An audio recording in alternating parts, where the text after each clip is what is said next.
The 1980s shopping mall looked like the perfect hangout. Food courts, arcades, endless stores. But beneath the glitter and neon, malls had rules that sound completely insane now. So which of these strict policies would never survive today? Let's start with the one that hit teens the hardest. Groups of teenagers were basically treated like criminal gangs in 1980s shopping malls. Mall security would hunt down clusters of kids hanging out together with the intensity of wildlife trackers. 3 teens walking around? Suspicious. 4 or more? Time to call backup. The curfew system was absolutely brutal. Most malls banned teen groups after 7 or 8 in the evening. Security guards patrolled the corridors like prison wardens, breaking up gatherings of mall rats who had the audacity to exist in groups. These weren't troublemakers either, just regular kids trying to hang out, check out music, maybe grab some food. What's more, mall managers were terrified that teenagers would turn their precious shopping centers into social clubs. The system was completely backwards. They built these massive consumer playgrounds filled with everything young people wanted, then acted shocked when young people actually showed up. The enforcement got ridiculous fast. Guards would approach kids and demand proof they were shopping, not socializing. Having to show your shopping bag like it was some kind of mall passport became a real thing. Then there were the specialized teen patrol units. These guards would circle hotspots like the food court and arcade areas, timing how long groups stayed in one place.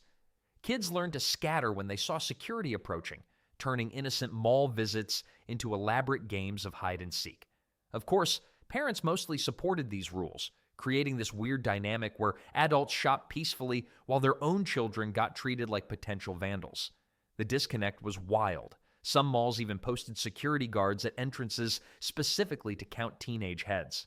What made everything worse was how arbitrary the whole system was. 2 teens together, usually fine. 3 teens, getting suspicious. 4 or more, definitely planning something evil. The math never added up, but security treated these numbers like they were carved in stone tablets. Naturally, the restrictions backfired spectacularly. Instead of discouraging teens from using malls as hangouts, the rules made these spaces more appealing as forbidden territory. Kids would coordinate elaborate schemes just to hang out. The forbidden fruit effect was real and powerful and absolutely unstoppable. But if you thought controlling who could hang out was intense, wait until you see how they monitored what people wore. Shopping malls enforced dress codes stricter than military academies during the 80s. Security guards became fashion police, patrolling with checklists of banned clothing that grew longer every month. Hats were forbidden. Ripped jeans meant instant ejection. Banned shirts were considered dangerous contraband. The banned items list was completely insane. Anything with holes, tears, or deliberate distressing violated the rules. Meanwhile, gang colors were prohibited entirely. Mall security would inspect teenagers' outfits like customs agents searching for smuggled rebellion. Here's the twisted part. These same malls were selling the exact clothing they were banning. Stores made fortunes selling banned merchandise and distressed jeans, then watched their customers get escorted out for wearing the products. The business model was basically, buy our rebellious clothes, then leave immediately before anyone sees you wearing them. However, enforcement varied wildly from store to store within the same building. You could get rejected from one shop for wearing a rock band shirt, then walk next door where the employee was wearing the identical design. The inconsistency was maddening. Store managers had different interpretations of the same rules. This put parents in impossible situations. Kids would beg for certain clothes, families would buy them, then get calls about dress code violations. Shoppers started packing backup outfits like they were preparing for multiple climate zones instead of walking around an air-conditioned building. In addition to that, the family-friendly justification made everything more ridiculous.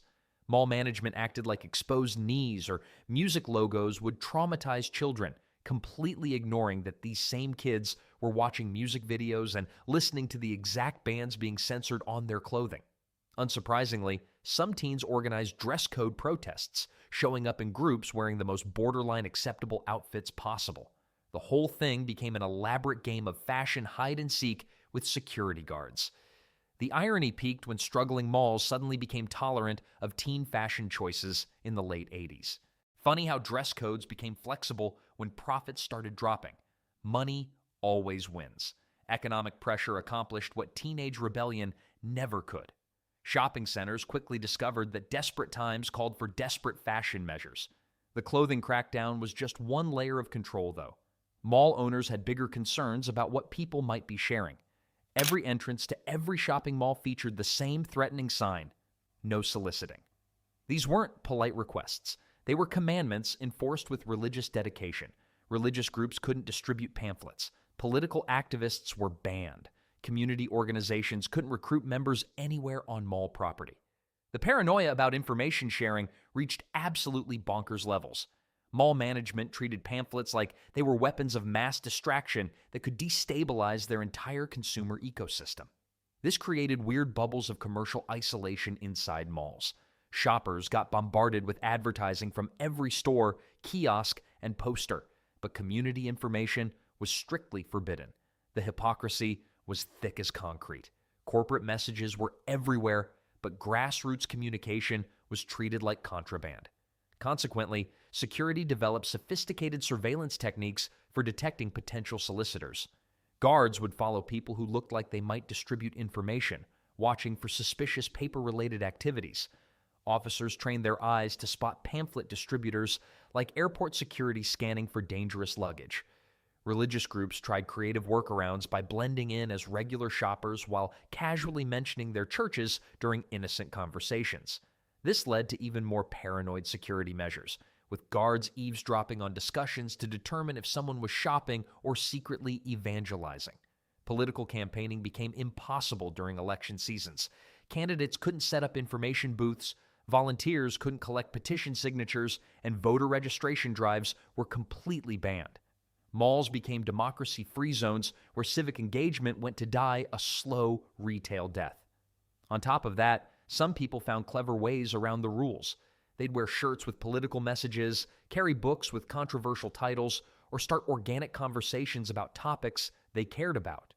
Rule followers became rule benders, turning shopping trips into acts of subtle information warfare. The whole anti-soliciting obsession showed how terrified mall owners were of losing message control in their spaces. They'd created carefully managed consumer environments and couldn't risk unauthorized thoughts creeping in through passionate discussions. Control was everything to mall management. Any unauthorized information sharing could potentially disrupt their carefully curated shopping atmosphere. The information control was intense, but mall managers had even stranger fears about what teenagers might bring inside. Anything with wheels was treated like dangerous contraband in 80s shopping malls. Skateboards were banned with extreme prejudice. Roller skates were considered serious threats to mall safety. Even carrying a skateboard without riding it could get you ejected faster than shoplifting expensive jewelry. The wheel paranoia reached legendary proportions. Security guards would confiscate boards at entrances like airport officers seizing dangerous weapons. Some malls installed special storage areas where teens had to check their equipment before entering. Mall management feared three things about wheeled devices: injury lawsuits, noise complaints, and property damage. But the enforcement went way beyond sensible precautions into full-scale wheel hysteria. Security automatically assumed anyone with a skateboard was planning vandalism sprees or property destruction campaigns. Here's where things got completely ridiculous. These same malls were actively selling skateboards in their sporting goods stores. You could purchase a board, then immediately get escorted off the premises for possessing it. The business logic was like selling umbrellas during thunderstorms, then banning people from opening them.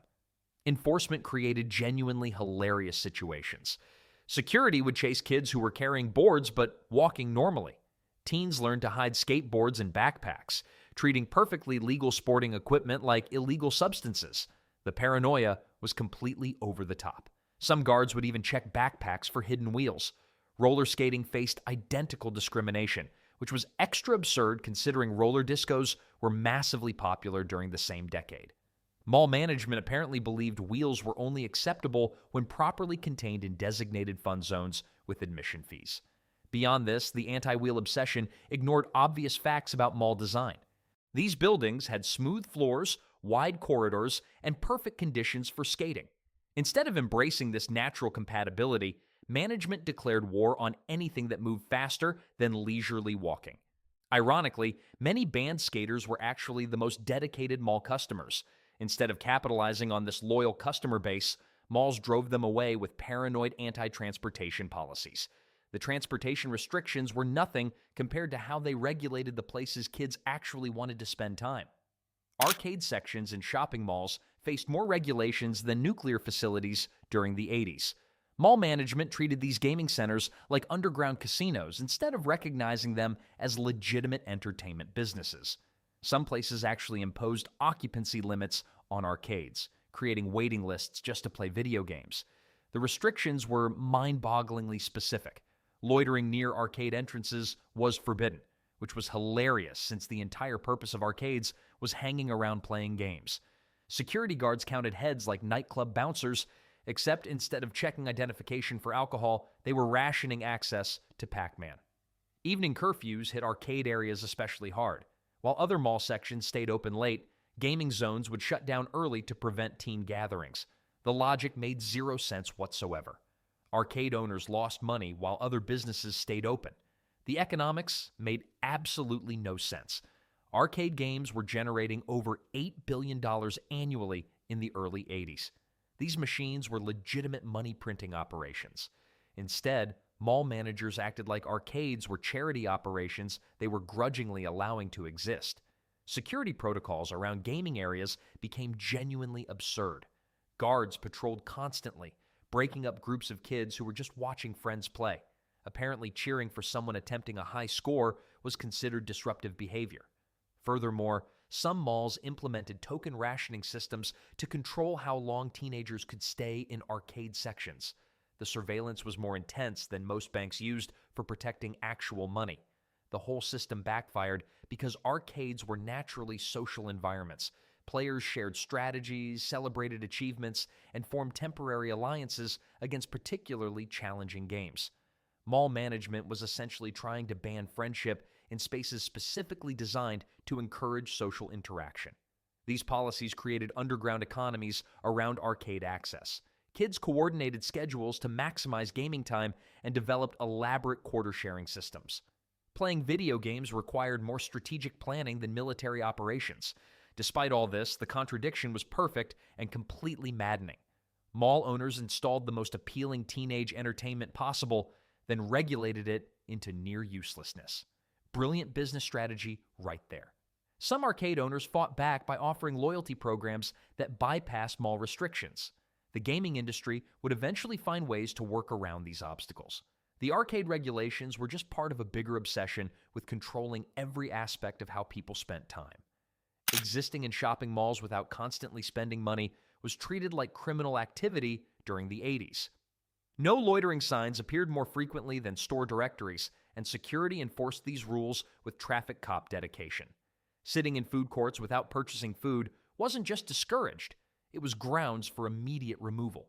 Security developed elaborate tracking systems for monitoring who was spending money and who was just taking up space. Guards followed groups around with clipboards, timing how long people lingered without making purchases like they were conducting scientific studies on shopping behavior. The enforcement got weird immediately. Security would demand receipt proof from anyone who'd been in the mall for extended periods. Kids learned to save old purchase slips as evidence of legitimate shopping activity. Food courts became hostile territories for anyone not actively eating. Security guards circled these areas constantly, checking for empty trays or people who'd been sitting too long after finishing meals. The message was crystal clear: consume and evacuate, or face ejection from the premises. This created impossible situations for teenagers with limited spending money. They couldn't afford constant purchases, but they also couldn't hang out without buying something every few minutes. The system was designed to exclude broke kids completely. Mall management essentially created a pay-to-socialize environment. The irony was brutal and obvious. These same malls spent millions on advertising campaigns encouraging people to make the mall your destination, then implemented policies that made extended visits illegal without proof of purchase. In response, creative kids developed minimum viable purchase strategies. They'd buy single pieces of candy or small drinks, then stretch those tiny transactions into hours of legitimate presence time. The art of budget loitering became a survival skill among cash-strapped mall visitors. Mall management completely missed the point that browsers eventually become buyers. The no-loitering policies eliminated casual browsing entirely, creating high-pressure shopping environments. The approach was completely backwards from smart business. Rushed shoppers rarely made thoughtful purchasing decisions. All things considered, the whole system revealed how badly mall owners misunderstood their own business model. It was like constructing swimming pools, then requiring pool pass purchases every 10 minutes to avoid drowning fines. The spending surveillance was intense, but there was one activity that made security even more paranoid. Taking pictures inside shopping malls required more official approval than photographing government facilities during the 80s. Security guards would descend on camera-carrying visitors like they were preventing industrial espionage. Management permission was mandatory for any photography, turning innocent snapshots into bureaucratic adventures. The camera paranoia was absolutely wild. Security treated photographers like they were planning elaborate robbery schemes instead of just trying to capture memories of their shopping experiences. Guards would confiscate film rolls, demand identification, and interrogate people about their intentions. Mall management worried about three main issues: competitors stealing store design ideas, shoplifters using photos for planning purposes, and customer privacy violations. But enforcement went completely overboard into paranoid territory. The fear was completely irrational. Most store layouts were identical across locations anyway. The irony was thick because malls were specifically designed to be visually impressive. They invested millions in attractive architecture and decorative displays, then banned anyone from actually photographing the results. It was like building beautiful spaces specifically to frustrate people who wanted to remember them. Enforcement became ridiculous when security started following people who were simply carrying cameras without using them. The mere presence of photographic equipment was treated as suspicious behavior. Families got caught up in anti-photography hysteria regularly. Parents trying to document their children's mall visits would get stopped by security guards. The system turned innocent memory making into potential criminal activity requiring special permits. Some visitors fought back using smaller, less obvious cameras or taking quick pictures when security wasn't paying attention. This created underground photography movements where capturing images required stealth tactics. The store design protection excuse was particularly ridiculous since most mall retailers used identical corporate layouts across all locations nationwide. Security was protecting trade secrets that were already visible in hundreds of other shopping centers. Customer privacy concerns made slightly more sense, but enforcement was wildly inconsistent. Security would stop people from photographing empty hallways while ignoring professional photographers hired by stores. The double standards were obvious to everyone. Mall-approved photography was fine, but personal documentation was forbidden. Nevertheless, some creative visitors found ways around photo restrictions by using less obvious documentation methods. The most determined memory makers treated mall visits like covert photography missions requiring strategic planning. The photography restrictions were strict, but one particular habit would cause the biggest cultural shift of all. Smoking regulations in shopping malls transformed faster than fashion trends during the 80s. What began as designated smoking sections in food courts quickly evolved into complete cigarette prohibition as public health campaigns gained momentum. Mall management went from accommodating smokers to treating cigarettes like portable pollution devices requiring immediate quarantine. The designated smoking zones were hilariously precise and strictly enforced. Smokers could light up in exact marked areas, but faced ejection for stepping outside invisible boundary lines. Security guards became tobacco police, patrolling with environmental protection dedication. Early smoking sections were typically clustered around food courts, creating this bizarre dining experience where families ate meals surrounded by clouds of cigarette smoke. The combination of hamburgers and secondhand smoke was considered normal family restaurant atmosphere for most of the decade. But parents started pushing back hard against smoking in retail environments. Families didn't want their children exposed to tobacco smoke during shopping trips, and their complaints carried serious weight with mall management. The pressure was relentless and effective. Anti-smoking advocacy groups joined forces with concerned parents. The transition from smoking accommodation to complete prohibition happened incredibly fast. Malls that had welcomed smokers for years suddenly implemented total ban policies, leaving longtime tobacco-using customers confused and occasionally rebellious. Enforcement became an ongoing battle between security and determined smokers. Guards patrolled constantly, checking for smoke odors or signs of cigarette use in unauthorized locations. The whole system created continuous tension between personal habits and evolving public health policies. The speed of social change was remarkable. Behavior that was perfectly acceptable at the decade's beginning became completely banned by its end. Smokers went from being accommodated customers to being treated like they were carrying contagious diseases requiring immediate isolation. Store owners found themselves caught between longtime smoking customers and increasingly vocal anti-tobacco families. Some businesses lost regular customers who couldn't smoke during shopping trips, while others gained clientele from families who appreciated smoke-free environments. Ultimately, the smoking evolution demonstrated how quickly social norms could shift when public health concerns collided with commercial interests. Mall management followed the money, and families with children represented more profitable long-term customers than smokers defending their lighting-up rights. The math was simple. Health-conscious shoppers stayed longer and spent more money. These 8 restriction categories created the most controlled shopping environments in American history. The 80s mall experience became a masterclass in corporate surveillance disguised as family-friendly retail policy. Every rule revealed how terrified mall owners were of losing control over their carefully crafted consumer kingdoms.